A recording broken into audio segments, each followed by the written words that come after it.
کہ مسجد کے ساتھ ایک رشتہ یہ کہ مسجد سے غلاظت کو، گندگی کو پاک کرنا ہے۔ نبی کریم صلی اللہ علیہ وسلم فرماتے ہیں قیامت کا دن ہوگا، میرے امتی کے اعمال لائے جائیں گے اور ان اعمال میں کچھ کوڑا کرکٹ پڑا ہوگا جو نیکیاں ہوں گی۔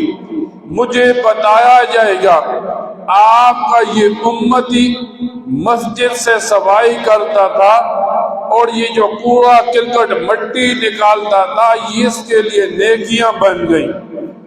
یہاں تک نہیں، نبی کریم صلی اللہ علیہ وسلم فرماتے ہیں جو آدمی مسجد سے کوڑا کرکٹ گندگی نکالتا ہے اس کے بدلے میں اللہ تعالیٰ اس بندے کے لیے جنت میں گھر بنا دیتے ہیں۔ پھر ایک علماء یوں لکھتے ہیں مسجد کے ساتھ تعلق یہ ہو کہ بندہ مسجد سے صفائی کرے۔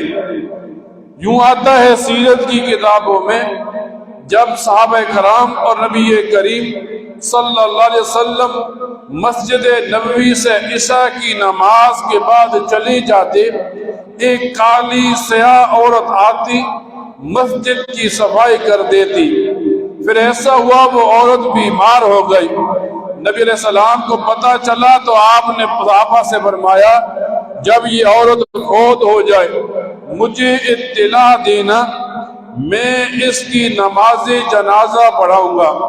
پھر ایسا ہوا وہ عورت رات کو فوت ہوئی، صحابہ کرام نے قبر کھودی، جنازہ پڑھا کر دفن کر دیا۔ صبح نبی علیہ السلام کی مجلس میں یہ بات آئی تو آپ نے بتایا چلو اس کی قبر پر گئے اور اس کے لیے دعا کی۔ جب بندہ سیرت کی کتابوں کو اٹھاتا ہے، حدیث کی کتابوں کو اٹھاتا ہے، بڑے بڑے صحابہ ہیں لیکن نبی علیہ السلام نے کسی کی جنازے کے لیے یہ نہیں فرمایا کہ مجھے بتانا، لیکن مسجد کی صفائی کرنے والی کالی سیاہ غریب عورت کے جنازے کے لیے آپ نے فرمایا مجھے بتانا۔ پھر فرمایا مسلمان کا رشتہ مسجد کے